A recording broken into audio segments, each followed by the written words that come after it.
九日山，山中古迹遍布，以山中无石不刻字而闻名于海内外。今天我给大家介绍九日山最早记录九日山奇峰盛典和最新最独特的两方石刻。那我们从九日山牌坊下走路，经过严福寺以及昭惠庙中间的一条小路，我们就向着西峰行进。大家跟随镜头往前走，我们可以看到，这个前方有一方巨石啊，巨石上有许多的石刻，这是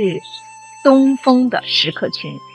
那据统计我们九日山上现存宋代以来的石刻共78方，其中涉及到宋代航海奇峰的石刻呢，共10方，分布于九日山东西两峰的崖壁上。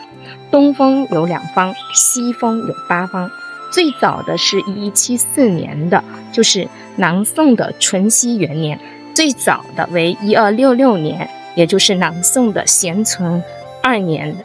先给大家介绍一下什么是奇峰盛典。那宋元时期这个泉州海外交通相当的发达，每一年亚非地区与泉州之间来往交通十分的频繁。我们现在跟着台阶往上走，去西峰这个石刻群去看一看那我们边走边说吧。刚才说到呢，每年亚非地区与泉州之间的往来交通十分的频繁，当时来泉州经营贸易的方舶都要靠风来驾船，就得在春夏间乘东南风而来，秋季呢则乘这个西北风而去。那官府为了迎送方商首领，鼓励他们来泉州贸易每年4地之交，泉州郡府以及这个四博司的高级官员都会在九日山的南麓、严福寺还有这个昭惠庙举行东浅泊下回航的这么一个2次的奇峰盛典，向通远王祈求赐封，让商舶在海上往返畅行，并刻石留作纪念。大家看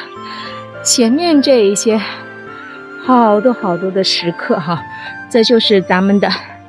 西峰石刻群。下面我给大家介绍最早记录奇峰盛典的石刻，就是这一方。我们看上面写了什么？淳熙元年，岁在甲午季冬朔，这个也就是12月初1，吴人于仲房率幕属有哪些手下呢？比如说这个洪子用，还有朱彦卿、赵德济、赵书福，其封于严福寺、通远寺下修燧寺也，按照以往的仪式来进行奇峰盛典。余者许成书、吴景温、文人印之，造纸张。岩壁的东侧还有一处不同寻常的题刻，那下面我们去看一看。这一处的石刻是在1991年的2月，联合国教科文组织官员带领30个国家组成的海上丝绸之路考察队登上九日山。当时呢，所有的队员对九日山现存的摩崖石刻赞叹不已，并用中英文勒石纪念。大家看到了吗？这是中文的石刻，然后这边就是英文的石刻吧。然后这底下有各种各样的签名。那这一方这个石刻上面写着什么字呢？我给大家读一读。全文的内容如下：在九日山最后一次奇峰仪典之后的700余年，我们来自非洲、美洲、亚洲和欧洲的联合国教科文组织海上丝绸之路国际考察队乘坐阿曼苏丹提供的这个和平号考察船来到这里。作为朝圣者，我们既重温这古老的祈祷，也带来了各国人民和平的信息。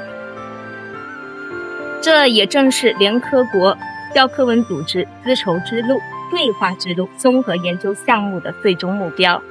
为此特留下这一方象征友谊与对话的时刻。这是九日山最新的一方摩崖时刻，它标志着九日山作为海上丝绸之路的起点之一，受到了举世的公认。